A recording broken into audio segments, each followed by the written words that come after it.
وبعدين معاك بلودي. تبون نسوي عصير جزر مع بعض؟ يلا. اهلا وسهلا، معاكم الشيف بلودي، واليوم بنسوي مع بعض عصير الجزر. والمكونات اللي نحتاجها جزر، ماء، سكر او عسل وليمون. ما احتاج عسل راح اجيب السكر لان العسل جالس يشاهد الفيديو. واول خطوه نسويها هو ان نقطع الجزر، فلازم نجيب سكين.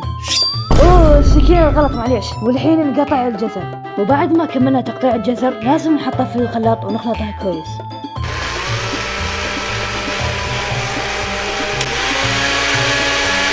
ومستعدين للنتيجة، وترى أحلى عصير جزر اللي احنا متابعين.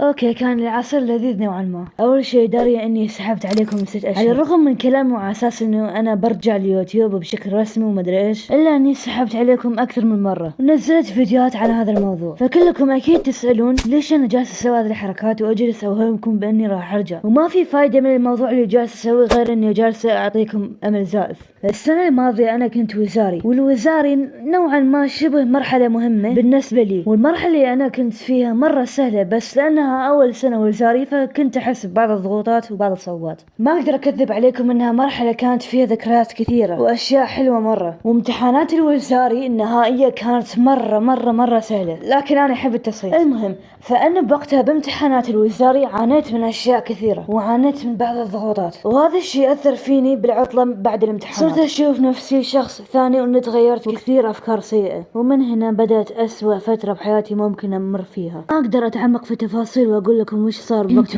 وحيدة مرة، وطبعا ما اقدر انكر اني شخص مرة كتوم، وما كنت اظهر حزني ولا افضفض، نادرا مرة افضفض. واكيد شغفي طاح، املي طاح، كل شيء فيني طاح، يأست من الحياة. وصلت لمرحلة يأس مو طبيعية، ما كنت اشوف انه في فائدة لي من هذه الحياة. فبين كل فترة وفترة اوهم نفسي باوهام مزيفة. كنت اقول يعني خلاص انه شغفي رجع وما ادري ايش، بس المشكلة اني كنت اجبر نفسي جبر على المونتاج عشان احسس نفسي واوهم نفسي واقول انه خلاص الشغف حقي رجع، وبعدين انزل فيديو واوهم المتابعين معي اني خلاص رجعت، وبعدين تتكرر نفس الدوامة لين يلا بعد 6 اشهر يلا ضربت نفسي كف وصحيت على نفسي. وصراحة احس بلذة شغف وانا ما جالس اجبر نفسي على مونتاج حاليا، وهذا الشيء اللي يخليني مرتاحة لاني امنتج بكل سعادة وامنتج بكل راحة بدل ما احس بضغط.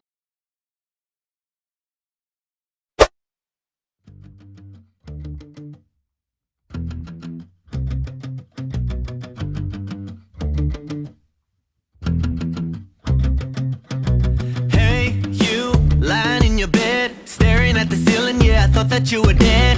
What's going on in your head? Yeah. Today you think there'll be a change. Sorry, but no matter what, it's gonna be the same. I kinda feel bad. You okay? Oh, I've done everything I've done it all. 사랑의 따뜻함도 느껴봤지. But I'm gone.